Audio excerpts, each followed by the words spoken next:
My name is Florence Gaillard, medical doctor in physical medicine and rehabilitation at the University Hospital of Rennes, working in collaboration with the Movement Sports and Health Science Laboratory of Bruges in France.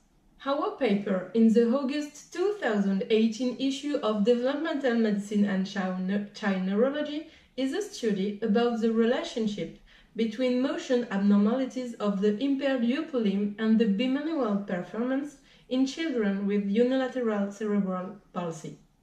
What's already known about this topic is that the children with unilateral cerebral palsy are especially affected during bimanual activities, that is to say, activities requiring the interaction between both ends. A better understanding of the parameters influencing the bimanual performance is important to better target clinical treatments. Previous studies have shown the influence of tactile function, stereognosis or grip strength on the bimanual performance, but the influence of the movement deviation of the impaired upper limb has been poorly described. In this study, 23 children with unilateral cerebral palsy underwent evaluation of bimanual performance with the assisting hand assessment, and a three-dimensional movement analysis derived from Jasper's protocol.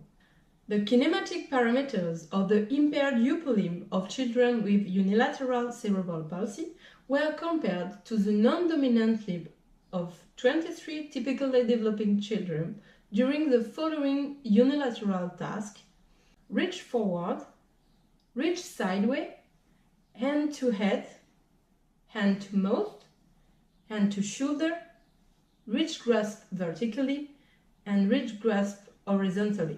Different kinematic indices were calculated and then correlated to the assisting hand assessment score. The kinematic indices are the global arm variable score, representing in this example the deviation of the trunk flexion among all the 7 tasks.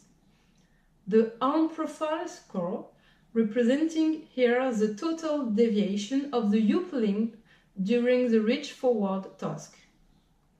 And the global arm profile score, representing the total deviation of the upper limb among all the 7 tasks. Findings of our works support that children with unilateral cerebral palsy had more movement deviation of their non-dominant limb during unilateral tasks than the typically developing children. What is new in our article is that a strong relationship had been found between the movement deviation of the impaired upper limb and the bimanual performance in children with unilateral cerebral palsy. The relationship was particularly strong in distal joints, stressing the importance of taking into account the movement of wrist and elbow joints in therapeutics. Moreover, in this three-dimensional movement analysis unimanual protocol, tasks which require more distal motor control, such as reach-to-grasp tasks, appear as the key tasks to assess the functionality of the impaired upper limb. If you want to read more about our study, I invite you to read our article. Thank you for your attention.